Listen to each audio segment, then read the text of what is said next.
నమస్తే, welcome to Suman TV. నేను మీ యామ్ని. ప్రస్తుతం మనతో ఉన్నారు ప్రముఖ ఆధ్యాత్మికవేత్త, ప్రముఖ జ్యోతిష్య వాస్తు పండితులు సుభాష్ శర్మ గారు ఉన్నారు. గురుగారితో మాట్లాడి మనకున్న సందేహాలను అడిగి తెలుసుకుందాం. నమస్కారం గురుగారు. శ్రీమాత్రే నమః.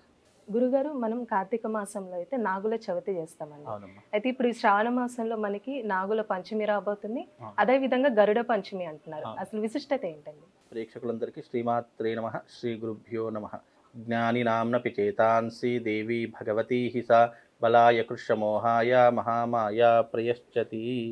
ఇక్కడ నాగుల చవితి కార్తీక మాసంలో చేసేటటువంటిది నాగుల చవితి, శ్రావణ మాసంలో వచ్చేటటువంటిది నాగపంచమి, అలాగే గరుడ పంచమి అని కూడా పిలుస్తారు. అదే ఇక్కడ గరుత్మంతుని యొక్క జన్మము ఎత్తడం కారణం చేత ఇక్కడ గరుడ పంచమి అని చెప్పడం జరిగింది. అయితే ఇక్కడ శ్రావణ మాసంలో వచ్చేటటువంటి అమావాస్య తర్వాత వచ్చేటటువంటి 5వ రోజు పంచమి అనిగా భావన చేసుకుంటాము. ఆ రోజు గరుత్మంతుని యొక్క ఆరాధన చేయాలి అని చెప్పేసి మనకు సనాతన ధర్మం తెలియజేసింది. అలాగే ఈ యొక్క నాగుల పంచమి అనేటటువంటిది విశిష్టత ఏంటంటే, శ్రావణ మాసంలో విశేషంగా ప్రతి ఒక్క దానికి కూడా సనాతన ధర్మంలో మనం అన్నింటినీ పూజించడానికి ఆధారంగా ఉన్నటువంటివే ఈ యొక్క సనాతన ధర్మంలో, హైందవ ధర్మంలో మనం ప్రతి దాన్ని పూజించడానికి ఒక అర్థం ఏంటి అంటే ఈ నాగపంచమి. అంటే మనం విషంని కక్కేటటువంటి సర్పాలను కూడా పూజిస్తున్నాము అంటే హైందవ ధర్మంలో దానికి కూడా ఒక ప్రధానమైనటువంటి కారణం ఉంది. అంటే మనకు నాగదేవతలు అని పిలువబడేటటువంటి ఏవైతే జాతి ఉందో దానికి మనం ప్రతికూలంగా ఇవన్నీ కూడా మనం చేసుకుంటాం. అంటే జాతకంలో ఎవరికైనా కాలసర్ప దోషాలు ఉన్నా కానీ, ఆశ్లేష నక్షత్రంలో పుట్టినటువంటి జాతకులు ఎవరైనా ఉన్నా కానీ, వాళ్ళకి ఏదైనా పూర్వజన్మ సుకృతము చేత ఏదైనా బంధ విమోచకాలు ఏదైనా ఉన్నాయి, నాగబంధంతో ఏదైనా బాధపడుతున్నారు, నాగదోషంతో ఏదైనా బాధపడుతున్నారు, ఆశ్లేష నక్షత్రంలో పుట్టినటువంటి వారు బాధపడుతున్నారంటే ఈ నాగపంచమి రోజున చేసుకోవాల్సినటువంటి ప్రత్యేకమైనటువంటి రెమెడీస్ కొన్ని ఉన్నాయి. అంటే ఒకవేళ ఈ దోషం ఉండడం వల్ల ఎలాంటి సమస్యలు అంటూ ఉంటాయండి వాళ్ళకి? అయితే ఇక్కడ నాగపంచమి రోజున ప్రత్యేకంగా నాగులను పూజించాలి అని చెప్పేసి చెప్పడం జరిగింది.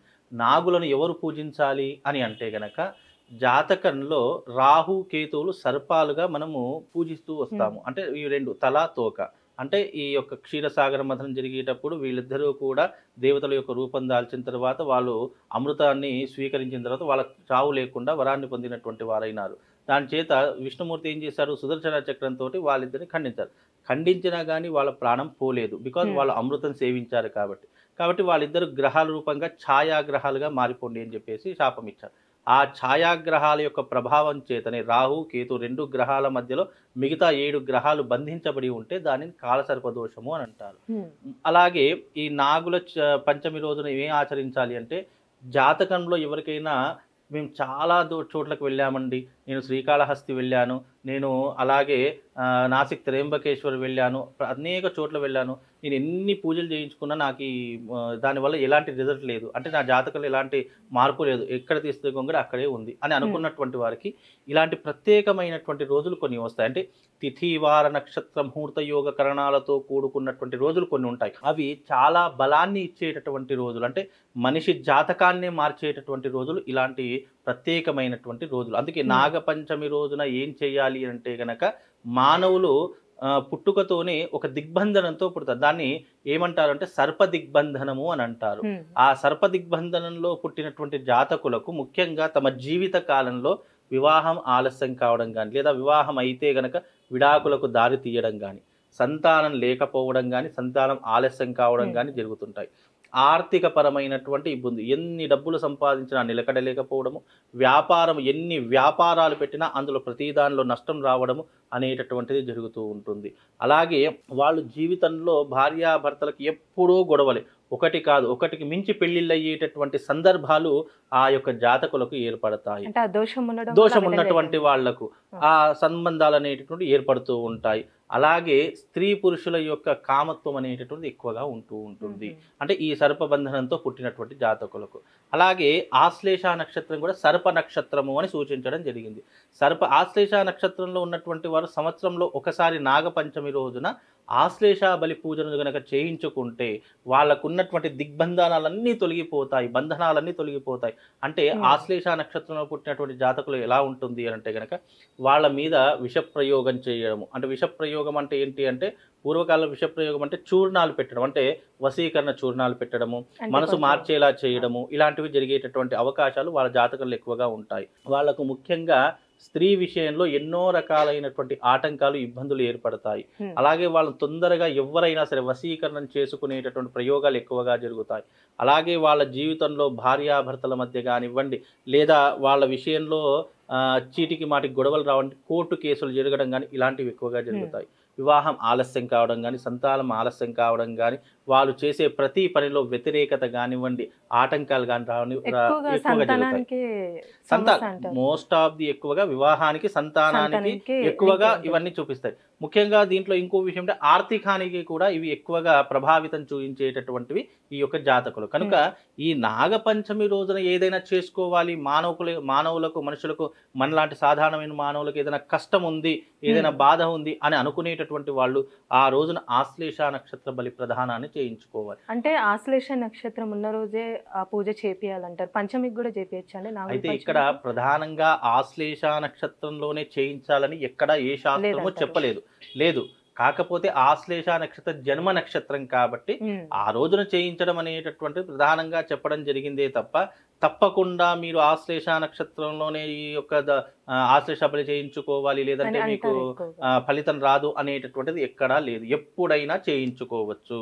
కాకపోతే ఇది సామూహికంగా చేస్తాం కాబట్టి ఆశ్లేష నక్షత్రం ఉన్నటువంటి రోజు చేయిస్తే గనక సామూహికంగా చేసుకున్నటువంటి వాళ్ళు చేయించుకోవచ్చు. లేదు ఇండివిజువల్గా మేము ప్రత్యేకంగా చేయించుకోవాలి అని అనుకుంటున్నామంటే వాళ్ళ జాతకాన్ని బేస్ చేసుకొని, వాళ్ళ నక్షత్రం ఏంటి, వాళ్ళు పుట్టినటువంటి తిథి ఏంటి, దాని మీదకి వెళ్ళి తారాబలం చూస్తాం.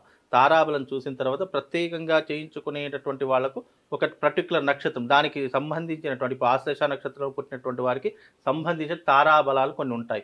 దాని ప్రకారంగా వాళ్ళకు ఆయా రోజుల్లో చేయించడం జరుగుతుంది తప్ప ప్రత్యేకంగా ఆశ్లేష నక్షత్రంలో చేయించుకోవాలని లేదు. కాకపోతే ఇప్పుడు వచ్చేది నాగపంచమి. ఈ నాగపంచమి నాగదోషాన్ని తొలగించుకోవడానికి, ఆ నాగదేవత యొక్క సంపూర్ణమైనటువంటి అనుగ్రహాన్ని పొందడానికి చేసుకునేటటువంటిదే ఈ యొక్క రెమెడీస్. అంటే ప్రతి జీవిత కాలంలో మనిషికి ఒక అదృష్ట యోగాలు అనేటటువంటి కొన్ని వస్తాయి. అదృష్ట యోగాలు అంటే ఏంటి అంటే మీరు జీవితంలో ఏదైనా చేయాలి, ఏదైనా సాధించాలంటే మీకున్నటువంటి నెగిటివ్ని పోగొట్టుకోవడానికి, అదృష్టాన్ని సంపాదించుకోవడానికి కొన్ని పర్టికులర్ డేస్ వస్తాయి. అలాంటి డేనే ఇప్పుడు వచ్చేటటువంటి నాగపంచమి. కాబట్టి నాగపంచమికి నాగదేవతలను ఆరాధించడము, చాలా మంది పుట్టలలో పాలు పోయడము, దానికి సంబంధించినటువంటి వ్యవహారాలు చేయడం, ఎక్కడ నాగదేవత ఆలయాలు ఉంటే అక్కడ కిటకిటలాడము, దానికి సంబంధించినటువంటి క్రతువులు ఆచరించడము ఈ నాగపంచమి రోజున చేసేటటువంటి ప్రత్యేకమైనటువంటి పూజలు. కనుక ఈ నాగపంచమి రోజున మానవులు, ఎందుకంటే ఇప్పుడు ప్రతి పండుగకు ప్రతి ఒక్క దేవాలయానికి వెళ్తూనే ఉంటారు, అది కామన్, అది అక్కడ వరకు ఓకే. కాకపోతే ఏం చెయ్యాలి నాగపంచమి రోజున అంటే, నీ జీవితానికి ప్రతిబంధకాలు ఏవైనా ఉన్నాయి, శత్రువులు ఉన్నారు, నీకు వివాహం కావట్లేదు, సంతానం కావట్లేదు, లేదా నీ జీవితంలో వివాహం ఆలస్యం అవుతుంది, ఆర్థికానికి డబ్బుకి చాలా ఇబ్బందులు అవుతున్నాయి అనుకున్న సందర్భాలలో నువ్వేం చేయాలి అంటే, మనిషి చేయవలసినటువంటి క్రతువులు ఏవైనా ఉన్నాయి అంటే, ఇలాంటి ఏదైనా చేసుకున్నటువంటి విధానం ఏదైనా ఉంది అంటే మీ జాతకంలో చూయించుకొని ఈ క్రతువుని, ఇప్పుడున్నటువంటి నాగపంచమి శ్రావణ మాసం, అందులోనూ విశేషమైనటువంటి మాసం, శివారాధనకు చాలా ఇష్టమైనటువంటి మాసం. శివారాధనను, శివ అనుగ్రహాన్ని పొందడానికి ఇది చాలా అరుదైనటువంటి మాసం. కాబట్టి మీకు సంపూర్ణంగా నాగదోషం పోవాలన్నా, ఆశ్లేష నక్షత్రంలో కర్కాటక రాశిలో పుట్టినటువంటి ఏ జాతకులైనా సరే ఈ యొక్క ఆశ్లేష బలి పూజను చేయించుకోవాలన్నా ఇది చాలా అనువైనటువంటి సమయము.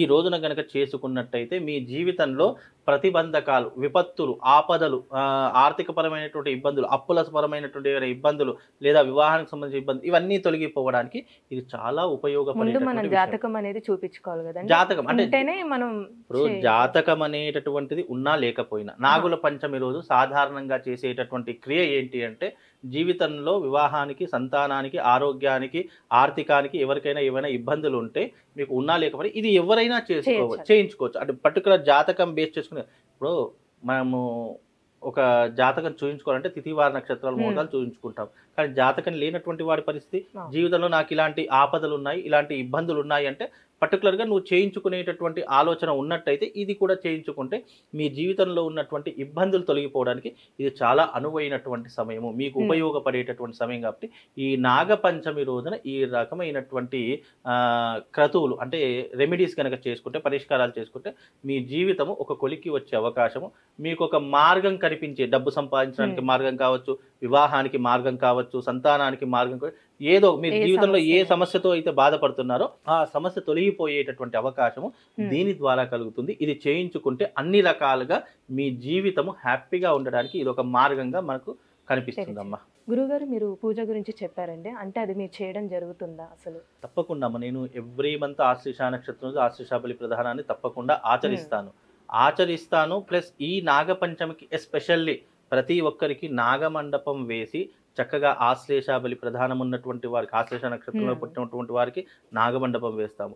సర్పదోషం, నాగదోషం ఉన్నటువంటి వారికి అష్టనాగ పూజ అని చేపిస్తాం. అది వేరే ఇది వేరే. ఆశ్లేష బలి ప్రధానం వేరే, అష్టనాగ పూజ అనేది వేరే. అంటే జాతకంలో రాహు కేతు మధ్యలో మిగతా గ్రహాలన్నీ బంధించబడి ఉన్నా, లేదు లగ్నమునందు మనకు రాహు గాని కేతు గాని ఉన్న ఈ యొక్క అష్టనాగ పూజ అనేటటువంటిది చేస్తాము.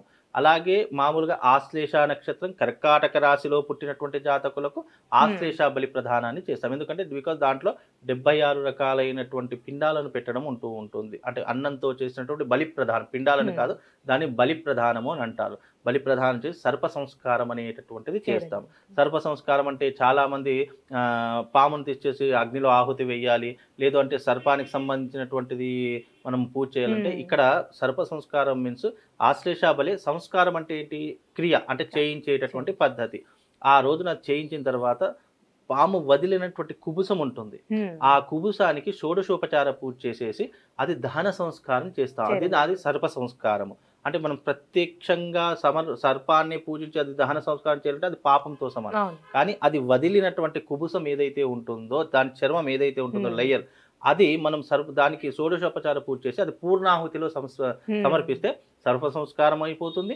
అలాగే ఇక్కడ మనకు ఆశ్లేష బలి ప్రధానం కూడా అయిపోతుంది. ఇది మీకు ఎక్కడ కుక్కి సుబ్రహ్మణ్య స్వామిలో కూడా ఇలాంటి పద్ధతి చేయరు. ఇది తంత్రశాస్త్రంలో ఉన్నటువంటి పద్ధతి. తంత్రశాస్త్రము మనుషులకు ప్రత్యక్షంగా కాకుండా పరోక్షంగా కూడా వాళ్లకు తొందరగా రిజల్ట్ ఇచ్చేటటువంటి, తొందరగా ఫలితాన్ని అందించేటటువంటి తంత్రశాస్త్ర విధానంలో ఇది చాలా రహస్యం. మీకు ఇక్కడ కుబుసం వేయాలి, కుబుసం వేస్తే సర్ప సంస్కారం ఇక్కడ ఎక్కడ కూడా మీకు చెప్పబడడం లేదు. కాకపోతే ఇది తంత్రశాస్త్రం నుండి రహస్యమైనటువంటి తంత్రము. ఇలా చేస్తే తప్పకుండా మీకు ఉన్నటువంటి ఏ దోషమైనా సరే తొలగిపోతుంది అని చెప్పేటటువంటి తంత్రశాస్త్రం యొక్క మహత్యం. ఇది నేను సైనిక్పూర్ లో సత్యనారాయణ స్వామి టెంపుల్ ఉంటుందమ్మా, ఆ టెంపుల్లో నిర్వహించడం జరుగుతుంది. ప్రత్యేకంగా ఇది చేయించుకోవాలంటే ముందుగానే రిజిస్ట్రేషన్ చేసుకోవాలి. మేము రేపు చేసుకుంటాం, ఈ రోజు రిజిస్ట్రేషన్ చేసుకుంటామంటే మాకు సమయం సరిపోదు. మినిమం ఒక 15 days ముందైనా సరే దీనికి తప్పకుండా రిజిస్ట్రేషన్ చేసుకొని మాకు సంప్రదిస్తేనే అప్పుడు వాళ్ళకి కావాల్సినటువంటి అరేంజ్మెంట్స్ అనేటట్టు మేము చేయగలుగుతాము. లేదు మాకు అదే రోజు చేయిస్తాము, లేదు ముందు రోజు వస్తామండి అన్నట్టు కుదరదు. మినిమం 15 days ముందుగానే బుకింగ్ చేసుకోవాలి. అయితేనే మీకు ఇది చేయించుకోవడానికి అవకాశం అనేది కల్పిస్తామమ్మా. చాలా చక్కగా తెలియజేశారు గురుగారు, ధన్యవాదాలు. శ్రీమాత్రే.